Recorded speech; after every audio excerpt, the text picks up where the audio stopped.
आरा के अहिरान आप सब बात करी जा। अरे भाई का सबके प्रणाम।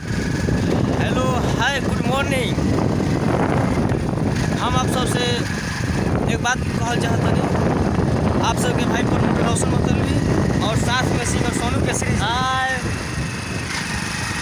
तो हम जा रहे बनी वो सिंगर के पास जो कि आरा के अहिरान सॉन्ग गौले बड़े इनके से मिले मुलाकात करे भेंट करे और हम दोनों जाते हैं। हम जाते हैं यार सामने आप सबसे सामने भेंट कराएंगे लाइव से लाइव। तो आप लोग इंतजार मत करो, ज़्यादा भी हम वीडियो भी ना बनाए ताकि आप सबके बुरा लगे। आप लोग देखी जा और हमारे चैनल को सब्सक्राइब भी करो। सिंगर विशाल यादव हनी आप सब इनका से भेंट करो। क्या हो अभी तक कहाँ ही नहीं जा आगो नहीं जा मनियारा बहुत सब जल्दी 1 घंटा और लगी। हमने घर से चलल में जा लमसम 10-15 मिनट हो गई, कुछ दूर जाए जा। हम सब आ गए नहीं जा 4 लाइन पर 4 लाइन दिखा रहा बनी। देखिए 4 लाइन से मिलने का एगो अलग ही उत्साह है।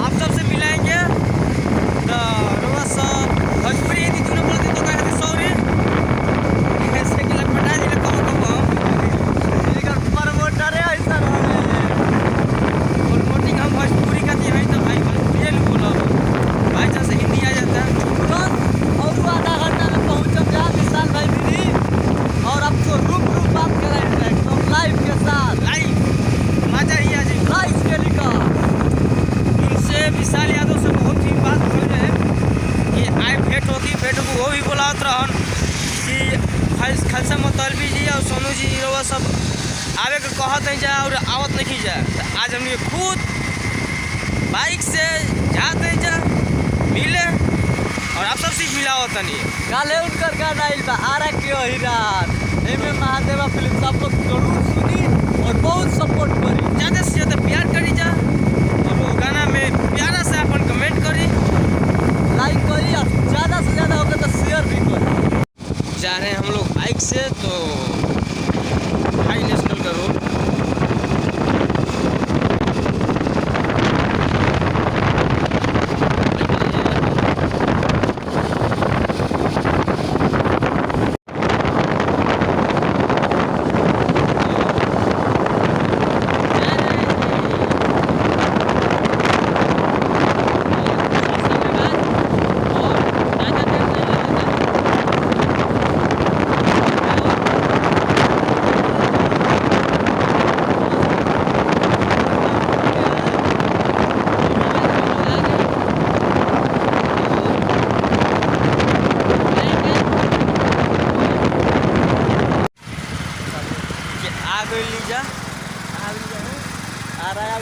माउंट एवरेस्ट लगे स्कूल के पास में। तो देखिए आप लोग कुछ ही देर लगी और ज़्यादा टाइम उतना ना मिली और मिले को साहब के बड़ी कुछ शायद सुतल हुए हैं कि ना हुए हैं पता नहीं चल सका। तुरंत अब पहुँचम जा हाँ जल्दी। अब सुतल है तो अचानक आप सबसे भेंट कराई जाए। ठीक है बाबू मतलब हमने के आगो नीचा लकी स्टूडियो कालिका जाते जा भेंट करें देखो हो तो कि ना। सीढ़ी पर चढ़ के बना के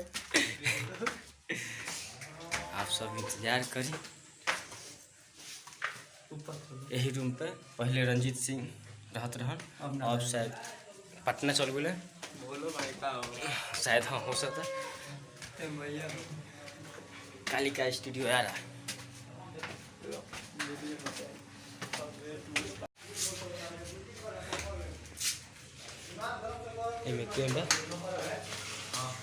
ओ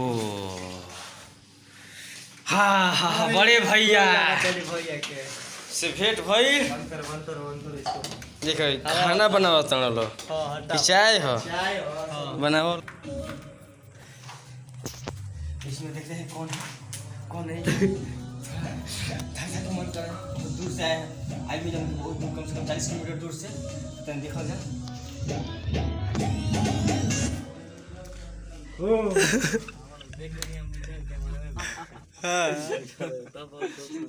तब विशाल विशाल भैया अब कैमरे के से यहाँ देख लेने कैमरा में अच्छा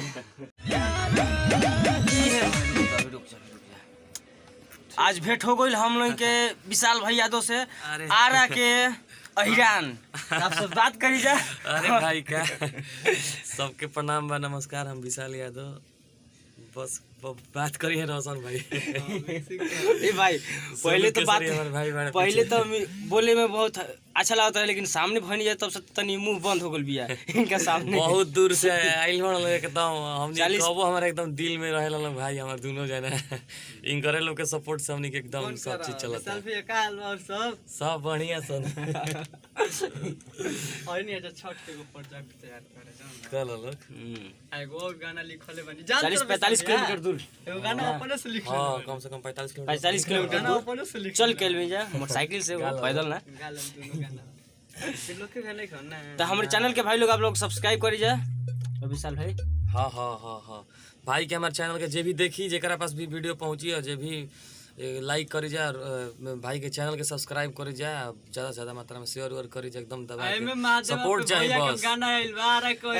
इनकर गाना सुने खातिर एमएम महादेव आप लोग जाई हमार गाना सुने खातिर एमएम महादेव म्यूजिक पे जाई सुनी जा। अभी तुरंत एगो रिलीज भइल बा गाना हमारे यानी कि कल 21 तारीख के गीतकार जी नहीं जी आरा के अहिरान हमारे बड़े भैया गीतकार जी ओकरा के प्यार आशीर्वाद दी। अरे हां दिल के करे जा सबके प्रणाम नमस्कार। गीतकार वीडियो बनाता हूँ YouTube पे डालिए ऐसा ही भाई के प्यार दुलार बनैले रही जा आ खूब सपोर्ट कर जा हमरा दिल रोशन के भाई के धड़कन सपोर्ट करे जा रोशन मतलबी और एने सोनू केसरी बाकी हमनी के तो दोनों भाई करता कोई नहीं बनी जा। मिले में बहुत ही खुशी हुई आप सबके भी खुशी भइलो की तो बाय बाय।